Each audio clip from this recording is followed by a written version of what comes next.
सबसे बड़े दंगाई के रूप में अगर किसी को हम लेते हैं तो दंगे को प्रश्रय देने वाले व्यक्ति का नाम अखिलेश यादव है। उत्तर प्रदेश को डिस्टर्ब करना चाहता है। और जब कानून काम करेगा तो किसी न किसी ऐसे लोगों के पेट में दर्द होता है जो गुंडों के सरपरस्त रहे।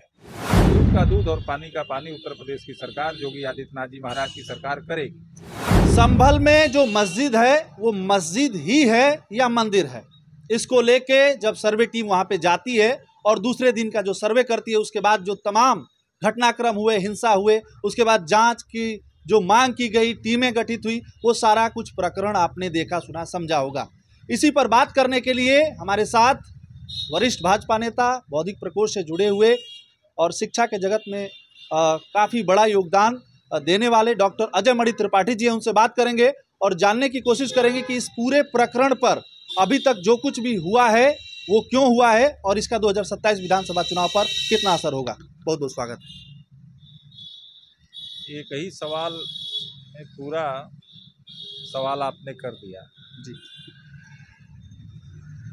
संभल का प्रश्न पहली चीज कोई हिंदू मुसलमान का प्रश्न नहीं। संभल का प्रश्न भारतीय जनता पार्टी और समाजवादी पार्टी का भी प्रश्न नहीं। संभल का प्रश्न भारत के संविधान के द्वारा प्रदत्त अधिकार जिसके आधार पर न्यायपालिका चलती है, न्यायपालिका के आदेश के अनुपालन का सवाल है और शुद्ध रूप से स्वामित्व का विवाद है और कानून व्यवस्था का प्रश्न है। लेकिन इसमें आपकी पार्टी जो भाजपा है और जो समाजवादी पार्टी है, देखने, सुनने, समझने में जो आम जनता है उसके मन में तो यही आ रहा है कि ये भाजपा और सपा की लड़ाई है या फिर हिंदू मुसलमान की लड़ाई है, मंदिर मस्जिद की लड़ाई है। तो आखिर ये जो सारी चीज़ें, घटनाक्रम इस तरीके से कैसे हो रहा है? कहीं ना कहीं राजनीतिक जो इसमें इन्वॉल्वमेंट है उसका तो प्रभाव पड़ा है। आप ये मानते हैं? आपकी भी पार्टी जिम्मेदार है? भारतीय जनता पार्टी ने कहीं भी संभल के सवाल पर वह हरि मंदिर है या मस्जिद है कोई अपना पक्ष नहीं रखा है जी। लेकिन जो लोग उत्तर प्रदेश से लेकर के देश के अंदर राजनीति करते हैं, चाहे वो समाजवादी पार्टी के लोग हों, चाहे 1947 से लेकर के आज तक तुष्टीकरण की राजनीति कर रही कांग्रेस हो, उसके पेट में ऐसे सवालों को लेकर के तत्काल दर्द होने लगता है। कोई ऐसा बयान आप नहीं दिखा सकते हैं जिसमें भारतीय जनता पार्टी के प्रदेश अध्यक्ष से लेकर के और अन्य किसी भी हमारे दल के जिम्मेदार व्यक्ति ने संभल के प्रश्न पर हरि मंदिर है या मस्जिद है इस पर कोई सवाल नहीं उठाया। सवाल असली ये है कि वो संभल में डिस्ट्रिक्ट कोर्ट ने, सिटिंग जज ने एक आर्डर किया कि आप जाके सर्वे करो। अब आप सर्वे नहीं करने देंगे और उसके बाद से सीधे गुंडई करेंगे। तो जब सर्वे नहीं होगा और उसको लेकर के गुंडई करेंगे तो वहां पर कानून अपना काम करेगा और जब कानून काम करेगा तो किसी न किसी ऐसे लोगों के पेट में दर्द होता है जो गुंडों के सरपरस्त रहे, जो राजनीति के नाम पर अपराधियों को संरक्षण देते रहे, जो धार्मिक सवालों को उठा करके हमारे ऊपर पेंट करके अपनी राजनीति चलाते रहे। सवाल ये भी नहीं है कि उस संभल के प्रश्न पर उनको वो कितने हितैषी हैं, उस वर्ग के जिस वर्ग की वो बात करते हैं। उनको लग रहा है कि अभी उपचुनाव हुआ है, उपचुनाव में लगभग उनके प्रभाव के सीटों को हमने जीता है और जब हम जीत गए तो उनको लग रहा है कि अब 27 में जो सत्ताधीश बनने का ख्वाब वो देख रहे थे, 27 में उनको अपने पैर से अपनी जमीन खिसकती नजर आ रही है। तो एक वर्ग का हिमायती कैसे हो जाए हम, इसके लिए हर गलत सही हथकंडा अपनाने का काम समाजवादी पार्टी के नेता मूलतः अखिलेश यादव कर रहे हैं। ये अखिलेश यादव जी ने 5-5 लाख रुपए की घोषणा की है उनके, और सरकार से मांग है कि 25 लाख रुपए हर एक परिवार को दिए जाए। आप ये मानते हैं कि ये दुखद है, युवाओं की हत्या किसी के भी तरफ से गोली लगने से हुई हो, इसको आप कंडेम करते हैं? ये युवाओं की हत्या होना कहीं, देखिए वो नौजवान हैं या बूढ़े हैं ये प्रश्न नहीं है, हत्या किसी की भी हो दुखद हो जी, लेकिन हत्या किसने किया ये अभी विचारणीय प्रश्न है, इस जांच का विषय है और इस पर उत्तर प्रदेश की सरकार जांच करेगी, वहाँ का स्थानीय प्रशासन भी जांच करेगा कि पुलिस की गोली से हत्या हुई या उस भीड़ से जो गोली चल रही थी उससे हत्या हुई। ये मेरा विषय भी नहीं है, ये जांच का प्रश्न है। उत्तर प्रदेश की सरकार इसमें ठीक से अपना काम कर रही है और मैं ये मानता हूँ कि जिन लोगों ने पत्थर चलाया, जिन लोगों ने गोली चलाई, चाहे इधर से चलाया हो चाहे उधर से चलाया हो, दूध का दूध और पानी का पानी उत्तर प्रदेश की सरकार, योगी आदित्यनाथ जी महाराज की सरकार करेगी। ये सवाल ही गोली और ये कानून व्यवस्था का नहीं है।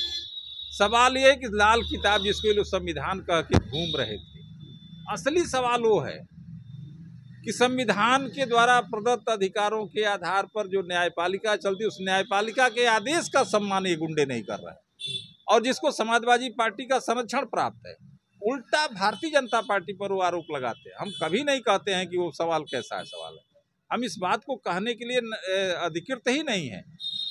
वो कानून न्यायालय ने कहा कि भाई यहाँ पर सर्वे होना चाहिए।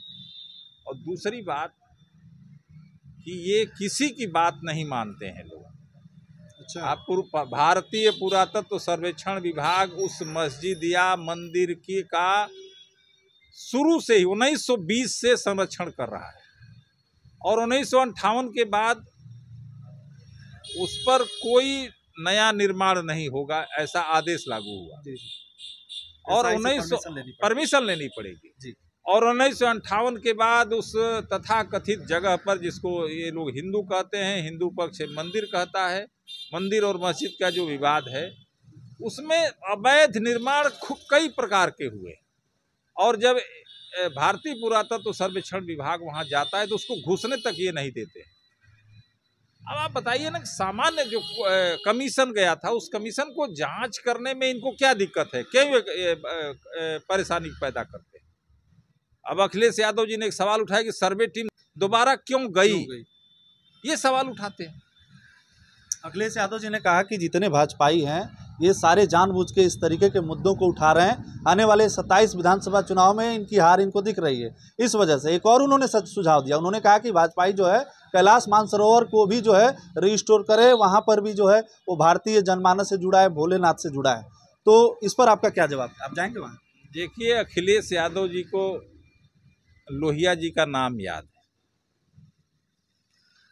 लेकिन लोहिया जी के बारे में उन्होंने पढ़ा नहीं है। मेरी राय है उनको कि वो लोहिया जी को पढ़ें।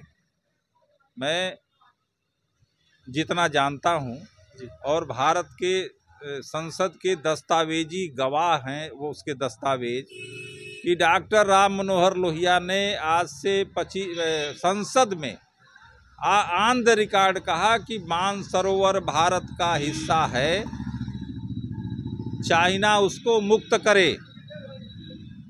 और उसके कब्जे में किसका योगदान है? जिसके साथ अखिलेश यादव जी आज गलबहिया कर रहे हैं, वो कांग्रेस पार्टी के नाते मानसरोवर चीन के कब्जे में है। वो जिनके हमारे ऊपर क्यों वो तंज कस रहे हैं? हम तो शुरू से कहते हैं कि मानसरोवर हमारा है, लेकिन हम ही नहीं कहते हैं। जिसके नाम पर वो राजनीति करते हैं, जिस समाजवाद के नाम पर, मैं आज भी मानता हूं कि लोहिया का समाजवाद और समाजवादी पार्टी का समाजवाद कहीं दूर दूर तक दोनों का कोई रिश्ता नहीं। लेकिन वो अगर लोहिया का नाम लेते हैं तो लोहिया को पढ़ना चाहिए। हमारे ऊपर क्यों तंज कस रहे हैं? अखिलेश यादव जी इतना सीरियसली क्यों इन सब मुद्दों को उठा रहे हैं? ऐसा लग रहा है कि 27 का जो चुनाव है अभी से कहीं ना कहीं उसकी तैयारी अखिलेश यादव जी ने कर दी है।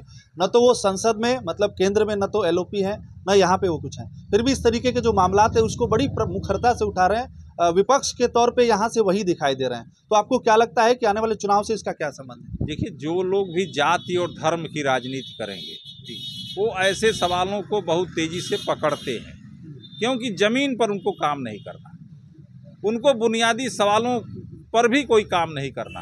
भावनाओं के आधार पर वो राजनीति करते हैं। और जब उत्तर प्रदेश में एक अमन चैन का वातावरण है, दंगा नहीं हुआ पिछले 7-8 वर्षों में, इसका असर हमारे समाज के ऊपर है। तो इन लोगों को लगता है कि इसको तोड़ना चाहिए और कहीं ना कहीं दंगा और इस तरह की इनवायलेंस क्रिएट करना चाहिए। इसलिए अखिलेश जी क्या बोलते हैं क्या नहीं बोलते हैं, अखिलेश जी ही समझते हैं। लेकिन हमारे जो समझ में बात आती है कि अखिलेश जी को उत्तर प्रदेश की जो विरासत में उनको कुर्सी मिली थी, उसके बाद से अखिलेश जी को उत्तर प्रदेश को समझना चाहिए था, यहाँ की बुनियादी ज़रूरतें क्या है, यहाँ के बुनियादी सवाल क्या है। और कम से कम कोई एक चीज़ तो ऐसा ज़रूर होगा जिस सवाल पर उनको एकमत होना चाहिए कि उत्तर प्रदेश उत्तम प्रदेश की ओर अगर बढ़ रहा है, यहाँ निवेश बढ़ रहा है, यहाँ कानून व्यवस्था का राज है, यहाँ दंगे नहीं हो रहे हैं, यहाँ किसानों के खाते में किसान सम्मान निधि जा रही है, सड़कें ठीक हो रही हैं, हाईवे बन रहे हैं, तो इन सवालों पर तो कम से कम उनको सकारात्मक रुख अपनाना चाहिए। सबसे बड़े दंगाई के रूप में अगर किसी को हम लेते हैं तो दंगे को प्रश्रय देने वाले व्यक्ति का नाम अखिलेश यादव है, उत्तर प्रदेश को डिस्टर्ब करना चाहते हैं। अच्छा, 27 में चुनाव जो होने वाला है विधानसभा का, उस पर कितना असर होगा? आप लोग की रणनीति क्या होगी? किन मुद्दों पे आप लोग चुनाव लड़ रहे हैं? लेकिन जो लग रहा है समाजवादी पार्टी जो जिस एजेंडे को लेकर आना चाहती है, 90-10 की वो लोग बात करते हैं, और कभी कभी जो है इस तरीके के मुद्दे जो है अल्पसंख्यकों की बात करते हैं, पीडीए की बात करते हैं। तो कम शब्दों में अगर आप बताना चाहें तो 27 का मुद्दा क्या होगा समाजवादी पार्टी की तरफ से जो चल रहा है, उसको लेकर भी कुछ आप अपनी प्रतिक्रिया जरूर दीजिए। देखिए, वो 80 और 20 की बात करें, पीडीए की बात करें या अन्य कोई बात करें, हमारा तो पूरा उत्तर प्रदेश है। हम उत्तर प्रदेश में निवास करने वाले हर व्यक्ति के लिए काम करते हैं, हमारी उसके प्रति प्रतिबद्धता है। हम जब ये कहते हैं कि हम एक रहेंगे तो नेक रहेंगे, तो इसमें हम 100% की बात करते हैं। अखिलेश जी शुरू से ही बांटो राज करो की नीति के आधार पर चल रहे हैं। तो अपना धार्मिक ध्रुवीकरण चाहते हैं, जातीय ध्रुवीकरण चाहते हैं, सांप्रदायिक ध्रुवीकरण चाहते हैं, गोलबंदी चाहते हैं, अपराधियों का भी ध्रुवीकरण चाहते हैं। ये एक बड़ा ध्रुवीकरण करके, और क्योंकि उनके पास अब कुछ कहने के लिए रह नहीं गया, तो ये सब चीज़ें कह रहे हैं। उनका पीडीए अब कहीं से भी चलने वाला नहीं है।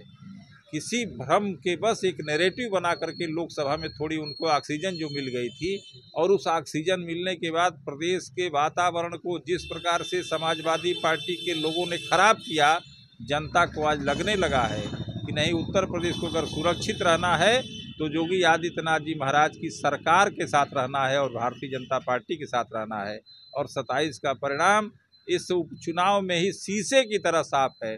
किसी को न दिख रहा हो तो उसको अपने आँख का इलाज कराना चाहिए। जी, शुक्रिया, धन्यवाद समय देने के लिए। तो ये थे डॉक्टर रजयमणि त्रिपाठी जी, जिन्होंने बेबाकी से हर एक प्रश्नों के उत्तर दिया। जो भी सवाल संभल जो मंदिर कहें या मस्जिद कहें, उस जो एएसआई के द्वारा संरक्षित मॉन्यूमेंट है उसको लेके जो विवाद चल रहा है, उस पर एक एक हमने सवाल किए, बेबाकी से आपने जवाब दिए, वो भी आपने सुना। और आने वाले विधानसभा चुनाव 27 में उत्तर प्रदेश के क्या असर होगा, इन सब मामलों का अखिलेश जी जिस तरीके से आक्रामकता से इन सब मुद्दों पर पकड़ बनाए हुए कहें कि बार बार मुखर होकर बोल रहे हैं, ट्वीट कर रहे हैं, उसका क्या असर होगा आप लोग बताइएगा जरूर। बाकी बने रहे हमारे साथ। नमस्कार।